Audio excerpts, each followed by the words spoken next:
There's a lot of talk about Jeffrey Epstein and the files. There's even more conversation about the response the current government has towards Americans that want answers about the files, and this video isn't about that. At least not fully, because yes, those files do matter, and yes, there are questions that need to be answered, and yes, I do agree there appears to be a cover up happening at the FBI, DOJ, and the White House. But there's other videos about all of those topics, and I hope after you watch this video, you seek more information about the controversy because this is not just a scandal like Bill Clinton getting head in Oval Office. This scandal is about a group of men that are too rich and bored out of their minds, so they helped Jeffrey Epstein with creating a criminal network of human trafficking underage girls. Then these same men perform all of their sexual forbidden desires to these girls that the public will be disgusted about. All while Jeffrey Epstein collects footage of these acts and saves them for blackmail to influence our government policies and other governments globally. Now, for legal reasons, I will say this is all alleged information. Again, that's just the surface of what I'm telling you. But besides the controversy, there is something that not many people are discussing regarding to the files. These people covering up the Epstein files reveal something very important that a lot of us need to remember. And that's the importance of having strong character and morals that do not change regardless of your circumstances. That the only thing you own in this world is your character and values. Your reputation is what others think of you. Your character is what you know about yourself. Right now, the world is testing yours and many in the current administration in 1,000 quiet ways.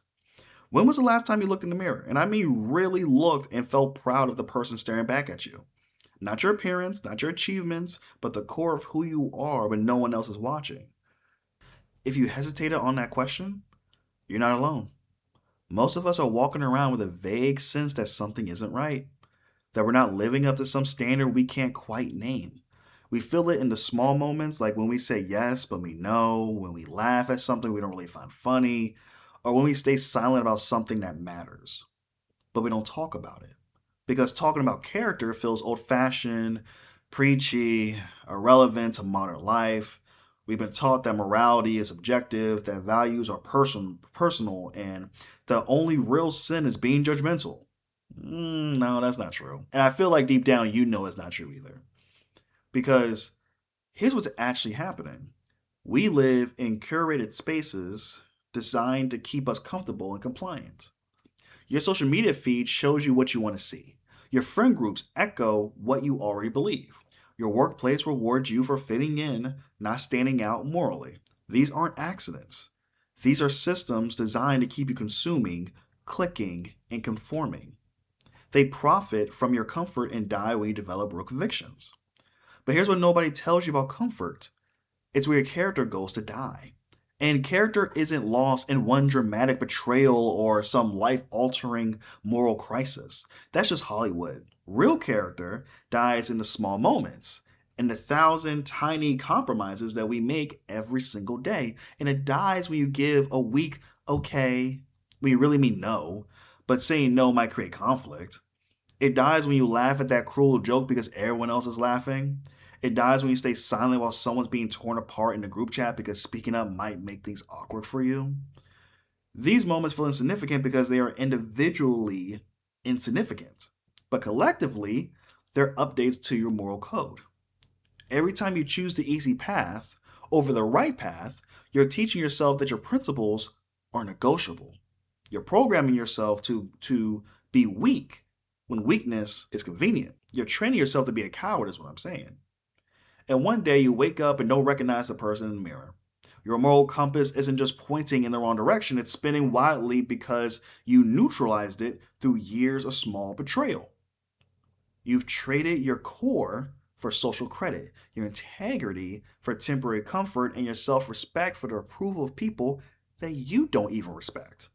You become a stranger to yourself. And this is a human problem that's been around since humans started living in groups and discovered that going along to get along is easier than standing for something. But it's also a problem with a solution. Because here's the truth that will change everything if you let it. Character is built in the micro, not the macro, not in the grand gestures or the life changing moments that everyone sees and celebrates, but in the tiny, daily decisions that nobody sees and nobody celebrates. Think of character as your life's operating system. Now, this might sound nerdy, I'll be honest with you, I get it. But just follow me here, okay? Everything else, your relationships, your career, your impact on the world, your ability to sleep peacefully at night, runs on this operating system. If the operating system, meaning yourself, is corrupted, everything else crashes eventually. If it's solid, everything else runs smoothly. So, how do you build an unshakable moral system? You build it in layers, like a fortress. Each layer depends on the ones below it, and each layer makes the one above it stronger. The foundation of your character fortress is what I would call your private standard. This is your reputation with yourself. It's how you act when the only audience is you, when there are no consequences, when nobody will ever know. This is the most important layer because it's where every other decision gets made. When you're standing in that store and the cashier gives you too much change, your private standard is what makes that decision. When you find a lost phone with no one around to see you return it, your private standard is what drives your action. Most people think character is about how you treat other people, and I would say that's only half true. Character is first about how you treat yourself. Do you keep the promises you make to yourself? When you say you're going to work out, do you work out? When you say you're going to read instead of scrolling, do you read? Your private standard is non negotiable because it's the foundation everything else is built on. So if you can't trust yourself to keep your word to yourself, why should anyone else trust your word? Here's what building this foundation would look like: you make small commitments to yourself and you keep them, especially when you don't want to. You do what you said you do when you said you do it, even if your mood has changed. You maintain your personal rules even when breaking them will be easy and undetected. And this isn't about being perfect. I want to make that clear. It's not about being perfect. This is about building a track record with yourself. It's about proving to yourself through repeated action that your words mean something even when the only person who will know you broke it is you. Once you have a solid private standard, you need a framework of non negotiable values. These are your core commands. They are the principles that govern every decision you make. This is about getting crystal clear on what you actually believe and writing it down in specific, actionable terms. Maybe, for example, it's integrity, right? Like you could say something like, I don't lie, even when the truth is inconvenient. Or maybe it's resilience. I don't quit when things get difficult just because they're difficult. Or it could be like loyalty, right? You could say something like, I stand by the people I care about, even when it costs me something. The key here is to be specific. Saying that your goal is to be a good person is not a value. It's a vague aspiration that means nothing when you're under pressure. I speak up when someone is being treated unfairly, even if it makes me unpopular. Now that's a value. It's specific, it's actionable, and it's testable. Write your values down, make them concrete. Because in the moment of decision, when your friend is being mocked in a group chat, or when you have the opportunity to take credit for someone else's work, or when telling the truth will cost you something that you want, your emotions will be loud, but guess what? Your values will be even louder. Your values are your pre made decisions. They are the choices you make when you're thinking clearly so you don't have to make them when you're under pressure. Having values is one thing, but having the power to live by them when it's difficult is another thing entirely. This is where self command comes in. Self command is the ability to do what you know is right, even when you don't feel like it. It's the power to log off when you should be studying, but Instagram or TikTok is calling your name. To save money when you want to spend it. To shut up when you want to say something sharp. To be kind when you could be cruel.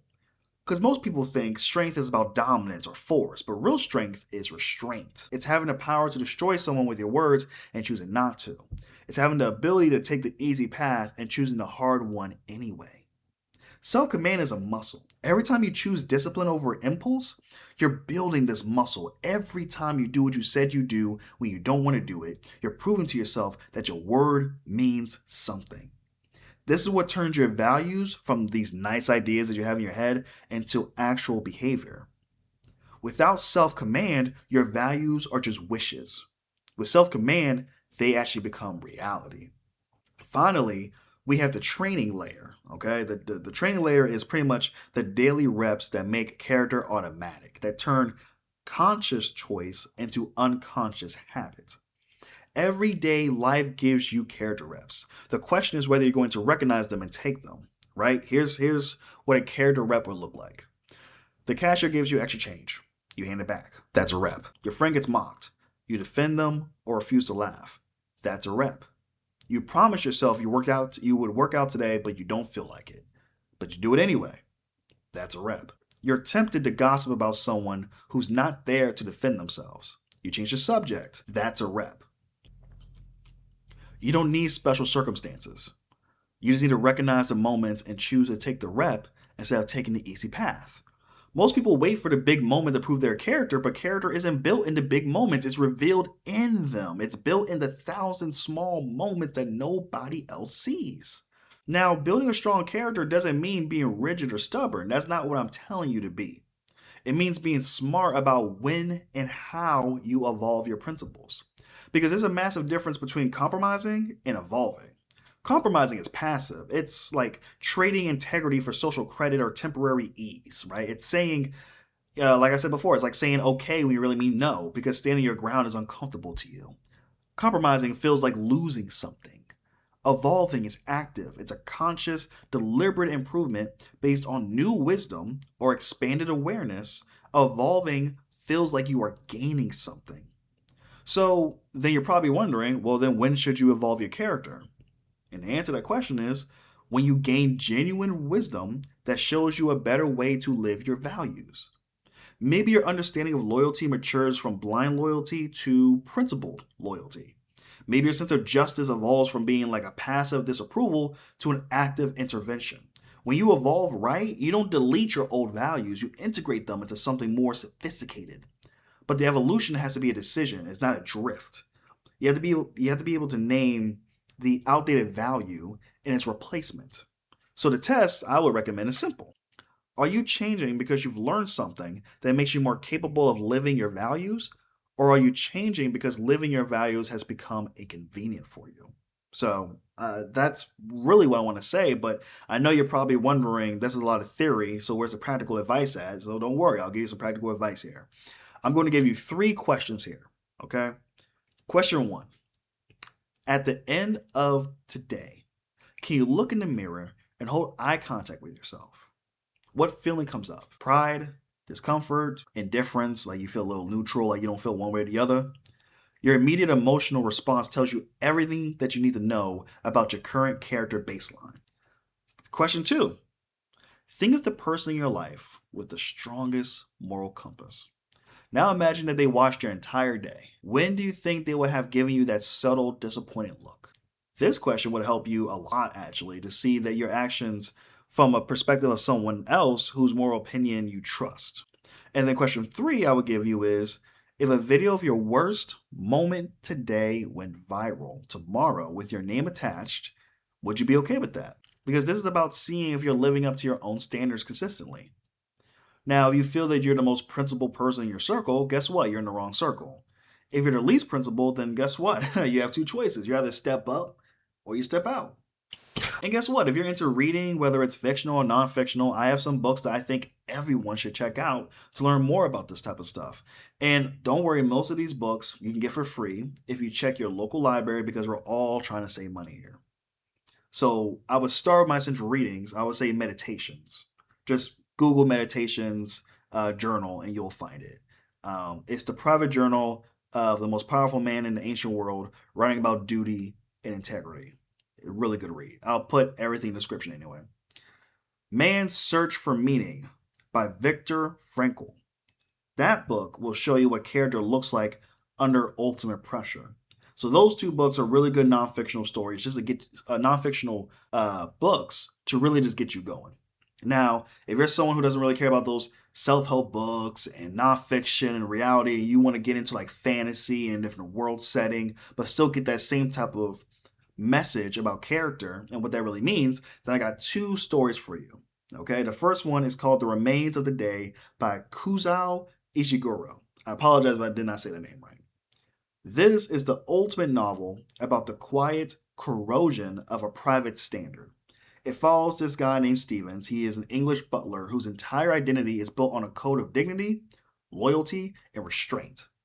And I feel like this book is a master class in showing how a rigid, self imposed moral code can become a prison of itself. It's a devastating and a beautiful story, really, that is asking the reader, at what cost do we maintain our character and what do we sacrifice for it? So that's one. The next book I would say is called A Constellation of Vital Phenomena by Anthony Mara.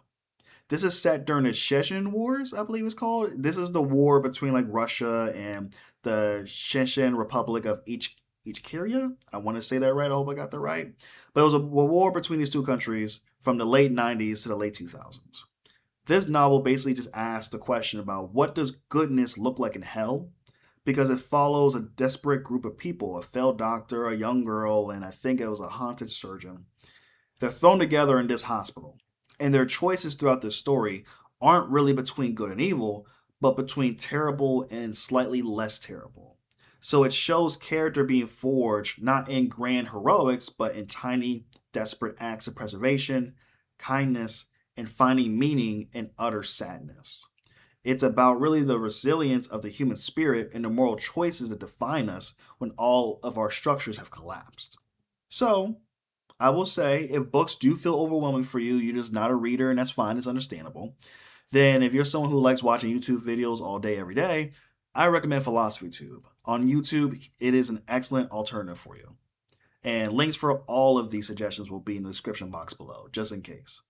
But I want to make it clear these are not decorations. Please read them with purpose. And let's change how you think and act. Because I want you to think about like what are you actually building towards? Well-built character looks like decisiveness. You're not paralyzed by moral gray areas because you have a tested framework already. It looks like calmness because there's no gap between your personal persona and private reality. And it will look like resilient relationships because people know what you stand for. This is what you're building, the ability to trust yourself completely. To know that when life gets real, you'll do what you know is right anyway. The process is simple, but it's not easy, and you have to take an honest look at your character. You learn from others, then you reassess again. It's a loop that never ends because character isn't a destination, it's a practice. I need you to understand that.